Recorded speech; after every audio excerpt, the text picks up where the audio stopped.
So welcome to Zen in the New Testament. I'm happy that you're here.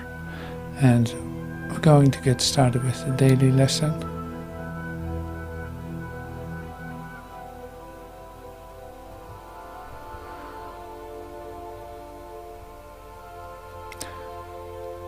So sit back and relax.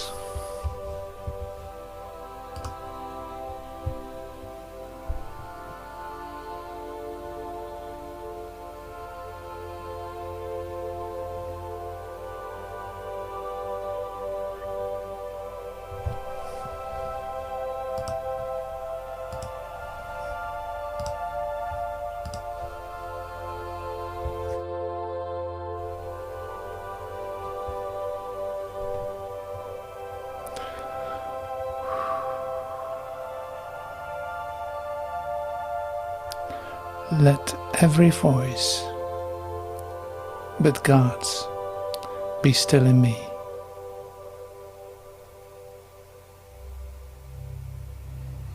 Father, today I would hear but your voice. In deepest silence I would come to you to hear your voice and to receive your word. I have no prayer but this. I come to you to ask you for the truth. And truth is but your will,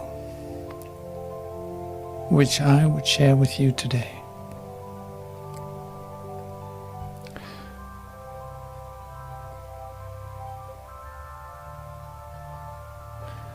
Today, we let no ego thoughts direct our words or actions. When this occurs, we quietly step back and look at them, and then let them go.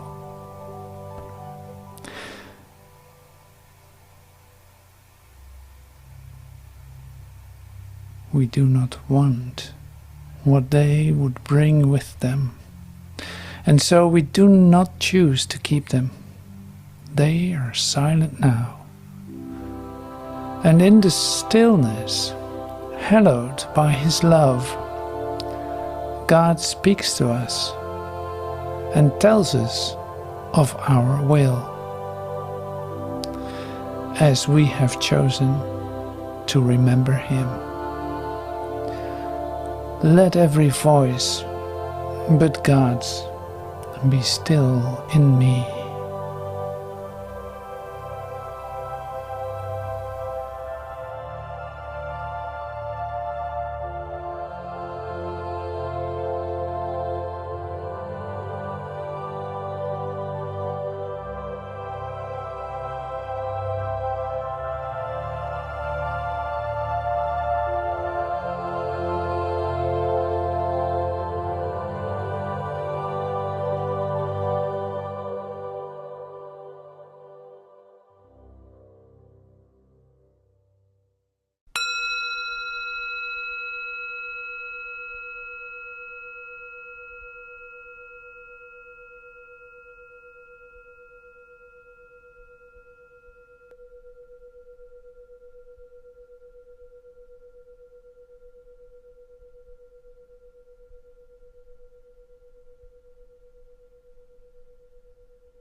Thank you.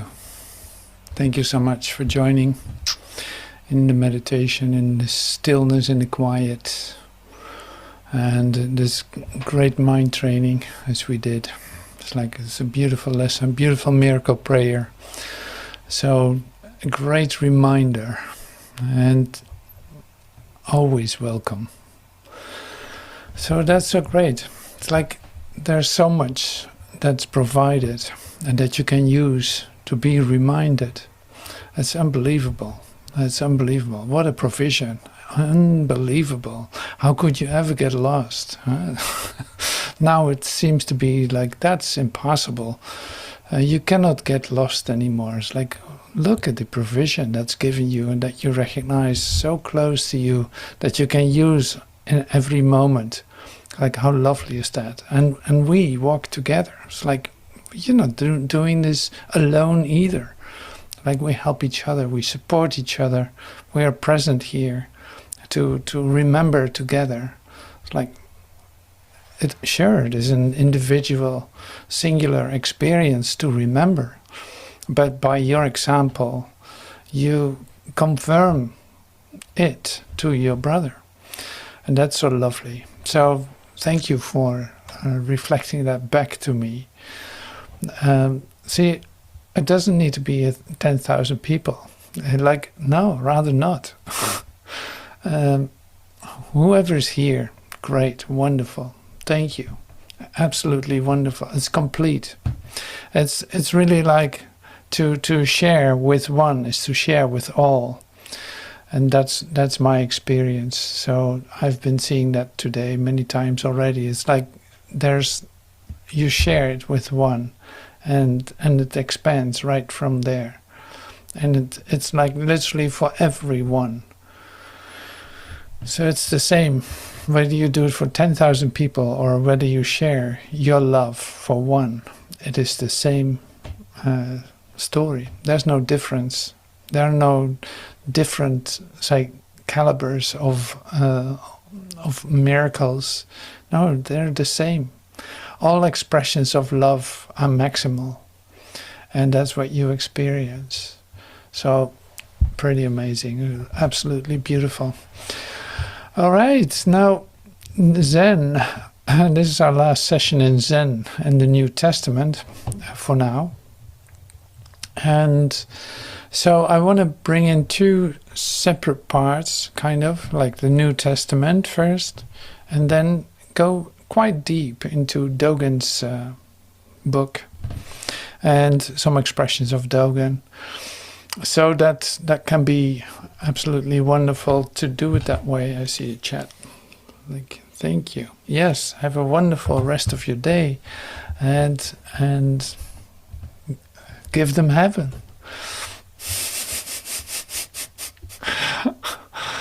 Thank you. So I'm sharing with you the Matthew 6. So we're still in Sermon on the Mount. I use this because Sermon on the Mount is like a Course in Miracles, is like the basis of the teaching of Jesus. So that's very useful. Do not worry.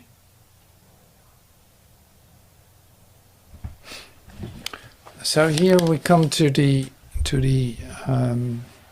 treasures in heaven. Like, where are you investing in? We looked at that many times. Like, why are you investing in? Lay not up for yourself treasures upon earth, where moth and rust does corrupt, and where thieves break through and steal. But lay up for yourselves treasures in heaven, where neither moth nor rust doth corrupt, and where thieves do not break through nor steal. For where your treasure is, there will your heart be also. Okay, so this is of course beautiful to see that. This is our spiritual path. So we invest in our treasures in heaven. We invest in timelessness. And by opening up to an experience of timelessness, like where's your attention? Is your attention here? Well, you like what you sow, so shall you reap. And that's what we saw in the New Testament too. It's like, no, you invest now in timelessness. You say, like, the heck with my temporal thoughts and with my temporal ideas, my temporal goals, my temporal idea of myself. I release that. I step back out of it. Just like the lesson of today, I step back out of it. And now I'm, opening my consciousness to invest in timelessness. I do that by in fact inviting the holy instant, the moment of communion, however you want to call it. It's fine with me, as long as it takes you out of this, as long as you recognize your connection with Source, as long as you experience yourself to be one with Source. And that is an experience. That's not a concept. That's not an affirmation that we say like we're one with God. No, that is not going to do it. We saw this. Everyone is telling us, every spiritual teacher is telling you, that's not it. No, it's about the experience. It is about opening your consciousness for the light literally to come to you and fill your consciousness with the light, to have an experience of timelessness. So that is where we invest in. So that's the first episode of the Matthew 6, the kingdom of heaven, the lamp of the body. The light of the body is the eye. If therefore thine eye be single, thy whole body shall be full of light.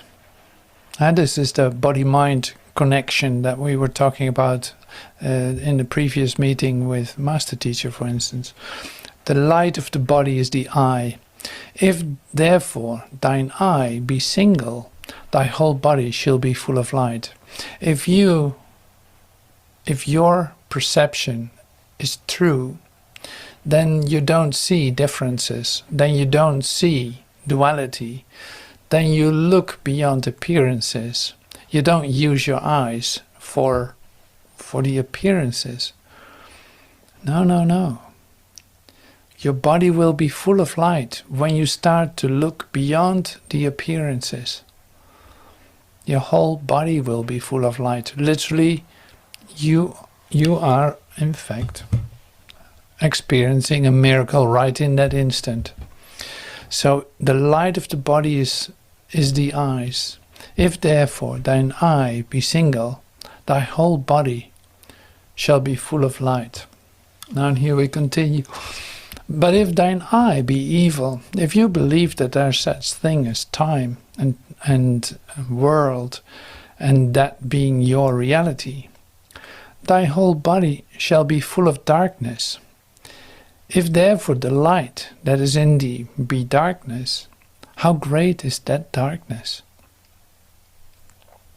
No man can serve two masters, like there's no overlap between the two worlds.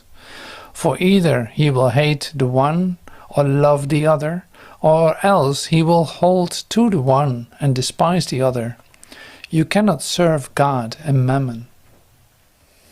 Do not worry. Therefore, Jesus says, I say unto you, take no thought for your life, what ye shall eat, or what ye shall drink, nor yet for your body, what you shall put on. Is not the life more than meat, and the body than raiment? Behold the fowls of the air, for they sow not, neither do they reap, nor gather into barns. Yet your heavenly Father feedeth them. Are ye not much better than they? Which of you, by taking thought, can add 1 cubit unto his stature? Can you add 1 day to your life by your thoughts? So this is beautiful, deep Zen scripture from the New Testament. I'm using it, of course I'm using it. It's like, this is beautiful. So Jesus is expressing, like, where are you investing? Where are you putting your attention? Where are you relying on? Do you think that you, with your thinking, can add anything onto your stature? Do you think you can literally make anything with your own ideas? You think you have power with your own ideas? You think your ideas are going to add something to reality. That's what we yesterday saw too. It's like you think you can add something to reality, and you do everything you can to do so. That's sacrifice. There's nothing else. It's like that. That's sacrifice. No, you cannot add anything to reality. It's not necessary. It's complete and whole. So it's like save yourself the energy, save yourself the fatigue, the effort, and see that it's not necessary at all. So this is the teaching of Jesus in the Sermon on the Mount. Like, look at the birds. Are they sowing? Are they reaping? Are they stuffing their barns full? Are they fighting about whose barn is fuller? Are you trying to steal what is in the barn from your neighbor? Are birds doing that? No, not at all. Well, why should you? So this is just great. It's just lovely. A great example. So that is the start here with the New Testament. So we're heading over in a moment. We're heading over to Dogen, to our Zen master, and he's going to share some real. We're going to give it a shot. Like, he's going to give some real Zen teaching. We're going to try to really listen to that. Like, you need to have a really open mind to hear what it says. So this is a nice stretch for you. So altruism is the term. Altruism, I put it in phonetic script too. Altruism. That has a bit of different meanings in wherever you come from. Like, it's without self-interest. It is basically in Buddhism, it is more like your practice, your in fact your grace. By grace, you do it by grace. So it has quite a variety of expressions. But here I chose it as a title because I'll go back. Let's start with altruism.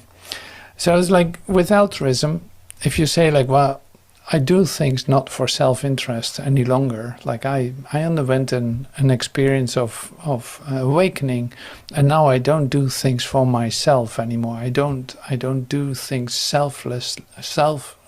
like egotistically anymore. That's what you could think. And then it's like, well, actually, if I look at it, it is like you expanded yourself, included everything into that. It's like, no, it's totally self-interest. Like, everything I do is in total self-interest. That's my inspiration. Totally self-interest, because you are included in myself. Everything is included in myself, because I recognize that it's all starting here. It's like literally there's an inclusion of all of it. So it's no longer selfish, but it's self-inclusive, including everything. It is comparable to like unconditional love, you can say unconditional love, or total conditional love. Only love is real. There's only one condition, like only love is real, the rest is not. So this is the same. This is, now we're getting into koan expressions. So this has to do with that, right? It's like total self-interest. Since I include you and everyone in my experience of myself, I recognize that there's only one mind. How about that? Like, that is total self-interest. Everything I do for that. Now, well, here we saw the lamp of the body. The light of the body is the eye, and if therefore thine eye be single, thy whole body shall be full of light. But if thine eye be evil, thy whole body shall be full of darkness. If there is the light that is in thee be darkness, how great is that darkness? And so the lamp of the body is the eye. So you can say like the spiritual eye is the lamp of the body. So if you come to an experience of like a miracle, a holy instant, communion with your source, what happens then is like literally your body is converted into light in that moment. You start to resurrect. You start to come into a light experience. Where is the body when you are in a light experience? You have no idea where it is. It's gone. It's a shift out of physical awareness into celestial awareness, into a heavenly awareness. But see, that doesn't make a lot of sense to talk about it. It is an experience. So that's what's so great. The dream, Dogen says, the dream of becoming a Buddha is the reality of the Buddha Dharma. And Dharma is the realization, is the revelation, is the Buddha experience, is Buddha grace, whatever you want to call that. So the dream of becoming a Buddha is the reality of the Buddha Dharma.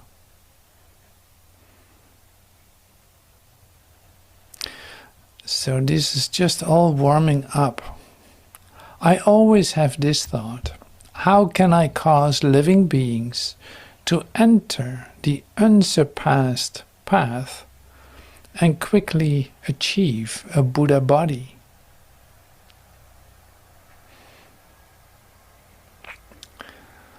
This is what Dogen says, like, I always have this thought: how can I cause living beings to enter the unsurpassed path? Like, unsurpassed is like the greatest path, and quickly achieve a Buddha body. See, he's referring to the body too. That's so interesting, because see, it's to me, it's not necessarily I'm not really necessarily convinced of the idea that there's an experience of resurrection connected to Zen Buddhism, but here you see it actually, that it is, Dogen is teaching it. It's like, how can you become this Buddha body? How can you become like single-eyed? When my eye is single, my whole body will be full of light. In fact, that is what he's referring to without having read the Bible. Probably, I don't know. Maybe he did read the Bible. We don't know that. So here we are. We can combine this together, and that makes it so interesting to me. So here is the first, like, cling, cling, cling. It's like, pay attention here. And actually, Dogen is teaching physical resurrection here. That's so great. So now we continue with we go a little bit deeper into the teaching of Dogen. Bringing forth the mind means to bring forth the mind that aspires to deliver others before one is delivered oneself. You can call that selfless. Bringing forth the mind means to bring forth the mind that aspires to deliver others before one is delivered oneself. This is called initially bringing forth the mind of Bodhi. The Bodhi is the enlightened, the realized, your enlightened mind. This is called initially bringing forth the mind of Bodhi. After bringing forth this mind, in meeting many Buddhas and making offerings to them, to see the Buddhas, hear their Dharma, and further bring forth the mind of Bodhi, is adding frost to the snow.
after bringing forth this mind and meeting many Buddhas and making offerings to them, to see the Buddhas, hear their Dharma, and further bring forth the mind of Bodhi, is adding frost to the snow, to snow.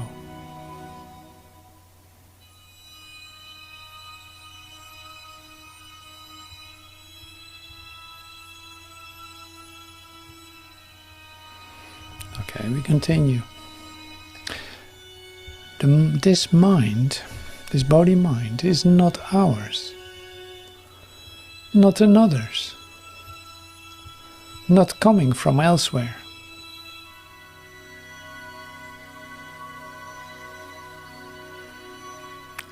It's like a selfless self, huh? This mind is not ours, not another's, not coming from elsewhere. Yet after we bring forth this mind, when we take up the whole earth, it turns entirely to gold. When we stir up the great oceans, they turn immediately to ambrosia.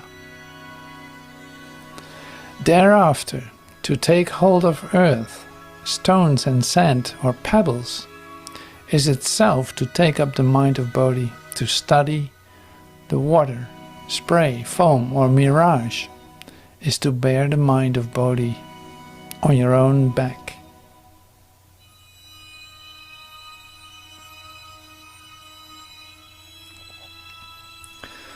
Like I said, this is a deeper study of Dogen's teaching.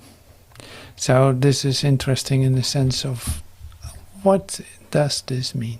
This mind is not ours, not another's, not coming from elsewhere. It's like it's happening in you. It doesn't come from somewhere else. It is not from someone else. And it's not yours as in a possession. Like you cannot possess it. You cannot hold it. You cannot keep it. You cannot do anything with it in that sense. Yet after we bring forth this Bodhi mind, this enlightened mind, so you can say, like what is written here, this mind is not ours, not another's, not coming from elsewhere. Yet after we bring forth this mind, when we take up the whole earth and like, okay, let's leave it for that. It's like, in fact, what is described is a recognition. Like it's a recognition. It is not a possession. It's not an achievement. It is not from someone else given to you. It is not, no, it's a recognition. Once it is recognized, it is also not yours. When we take up the whole earth, it turns entirely to gold. Like literally you enter into the real world. When we stir up the great oceans, they turn immediately to ambrosia. I forgot what ambrosia is, but that's all right. Thereafter, to take hold of earth, stones, sand or pebbles is itself to take up the mind of Bodhi. To study the water, spray, foam or mirage, that what is literally illusion, is to bear the mind of Bodhi on our back, thinking that you have to carry it around, thinking that you have to do something for it, thinking that you have to have like an effort, you have to put, like make a struggle out of it. So that's of course not it.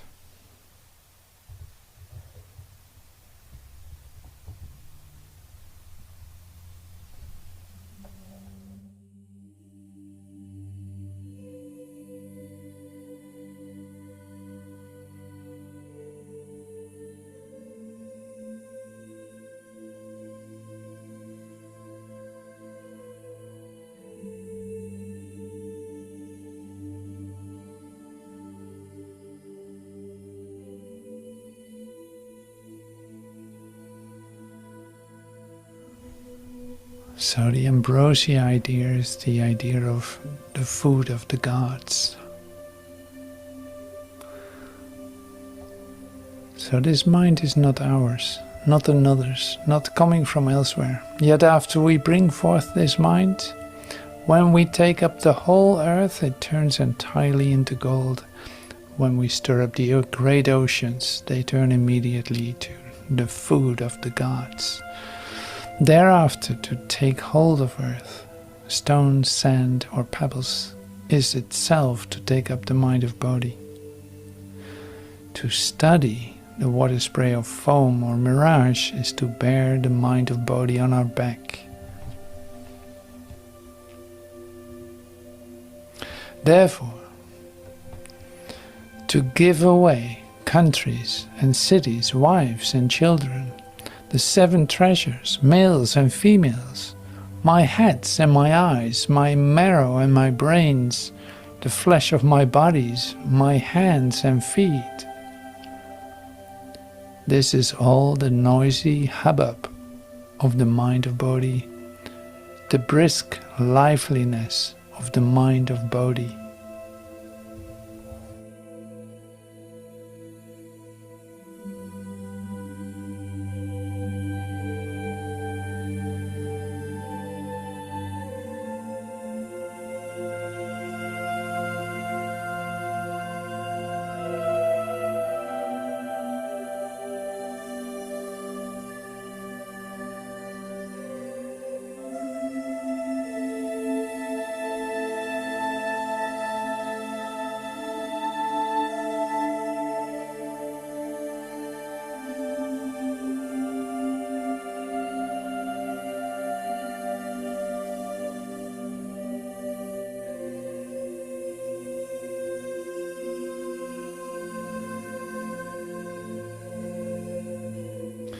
The present citta, the mind of thinking, is not close by, is not far off, is not our own, is not another's. Yet when this mind is turned toward the principle of first to deliver others before one is delivered oneself, without regressing from it, it is bringing forth the mind of Bodhi. It's like you have to give this away. In other words, it's like you have to give it away first in order to receive it for yourself. First to deliver others before one is delivered oneself. Like literally you have to give this away. How do you know that you have it? How do you know that love is one? By giving that away and recognizing that.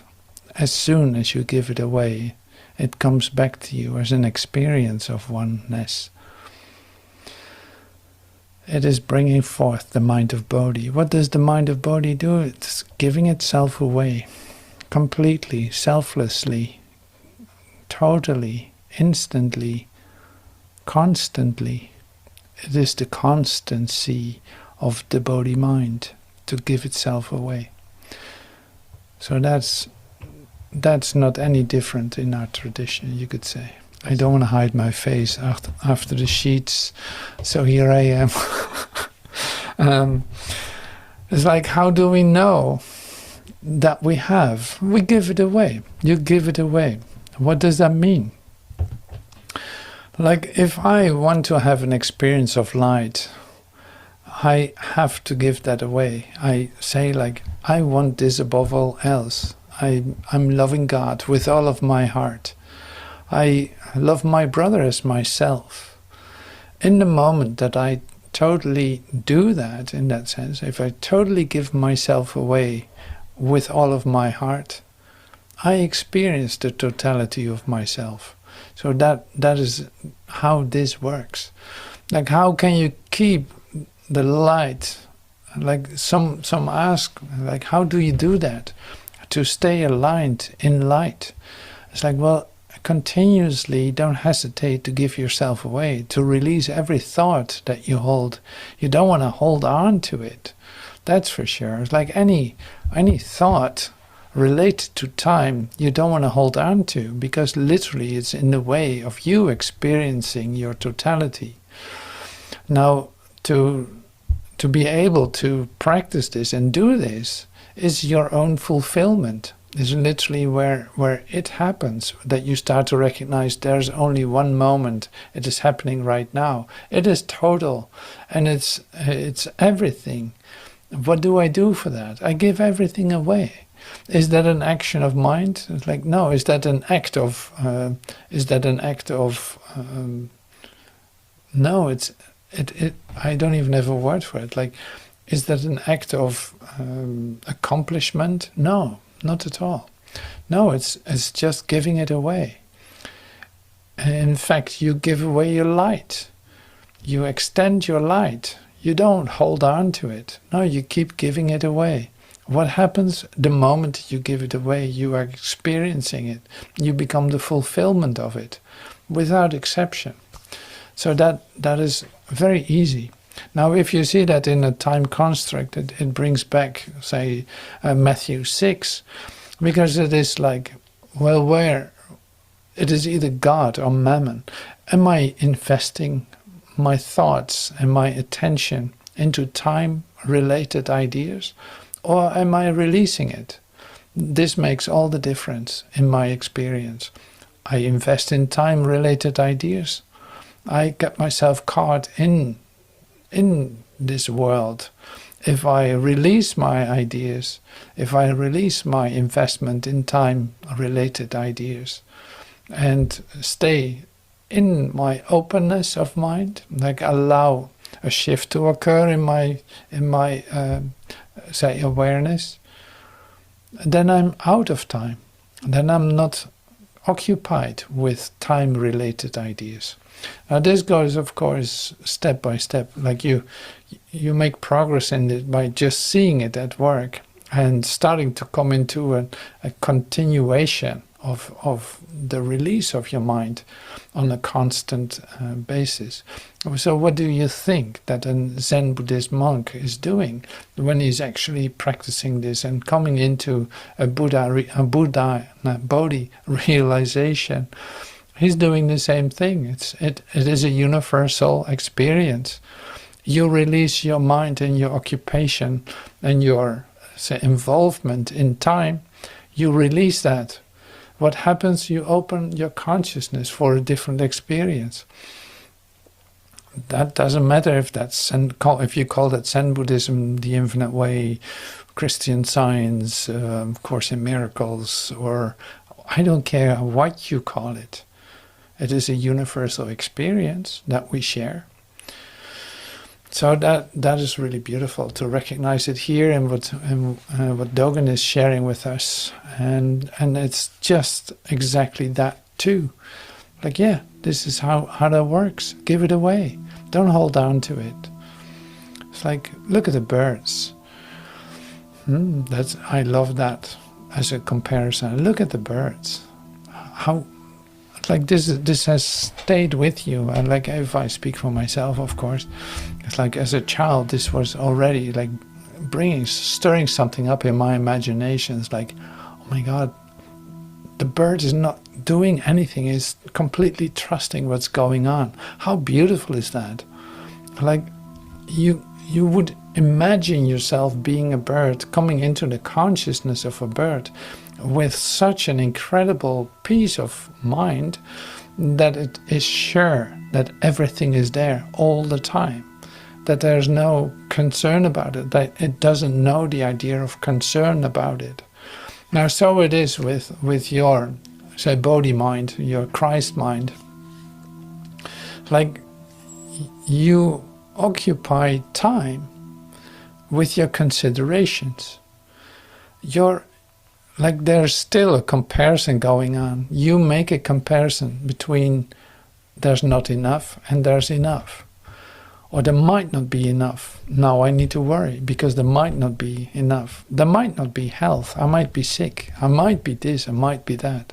Like all your considerations, the only thing you do is occupy your mind with it. While releasing these ideas, as we practice in today's lessons, like releasing those ideas opens up your consciousness to have a different experience, basically an experience of the totality of you, where you become like the bird and have no worries because literally your mind is not occupied with it. So what does the mind do? It receives everything that is given, and it gives it away at the same time. It's like giving and receiving are one in truth. They're literally, it's happening in the same time. That's your creative mind, giving and receiving as one, continuously, without a delay, without a hesitation, without doubt. No, in the fullness of recognition, in total trust, literally, because it sees it at work, and there's no flaw in it, there's no hiccup in it, there's no burden to carry. So yeah, here's Dogen sitting with us. Hi, how are you doing today? It was like, why are you asking? Like, yeah, oh, I'm sorry. Yeah, I'm sorry. I know, of course, yeah, you're right. Yeah, so there was this, I have a little joke. So there was this Zen monk. He fell out of a boat. There was terrible weather. He fell out of the boat, and he was afraid that he was going to die, that he's not going to make it. Like the waves were high, nobody was, like he didn't see any of his monk mates. The boat is gone, there's nothing to hold on to, and now what? So the only thing he sees in the far end there is a lighthouse. So he swims like spitting out salt water and all this, and trying to keep his head above the waves. And there's another one coming over and over and over. So he's in a terrible state, and trying to lift himself out of the very smooth stones. He can hardly get himself. He's completely exhausted, and trying to get himself out of the water. And then he walks, he claws to the lighthouse, coming closer and closer, and still the weather is terrible. It's like it's wind and it's storm, and he's at the end of his strength.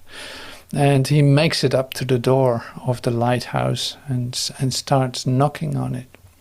He gets himself on his feet, and the man says, "Well, come in. Can I help you with something?" So the monk says, "Oh no, I don't need anything. I'm just passing by. I saw the light shine, and I was just passing by." So anyway, yes. So this. We come to the end of the Dogen report, you could say, of the Zen and the New Testament. So I thought it was really inspiring and also a great study, to come into the language of Dogen. I think we nailed it like this time quite good, because it is like you have to have a certain recognition of subjects that are communicating, and that is by inspiration that it comes to you. So that is, it's like beautiful in how we see this come together today. So I want to thank you for your presence here in these meetings. I will play some music, and we can meditate a bit, like literally relinquishing our attachments to this world, coming into a practice of giving ourselves away, receiving the light by giving it away. Give love to everyone. Maybe hold one person in your mind, or one who you know really needs support, and so that give that everything. Like, give that one everything, all the love in the universe, and recognize that you can only give to yourself. So then we make this a healing circle, just for the very sake of it, to recognize that we don't have to study the body mind. we don't have to study like the foam of the water or all the ingredients related to it. No. This is realization, recognition. A recognition is free of cost, like it is free of an investment. A recognition is a recognition. You can't stop it. You can't help it. It suddenly is there. And once it is there, once the recognition is there, it has always been there. It's like there's no time before the recognition. Like you cannot do as if you don't know it now. So here it is with what you have heard, what you've seen now, what you have discovered is a recognition of something that you can never lose. Now give that away. And thank you for everything.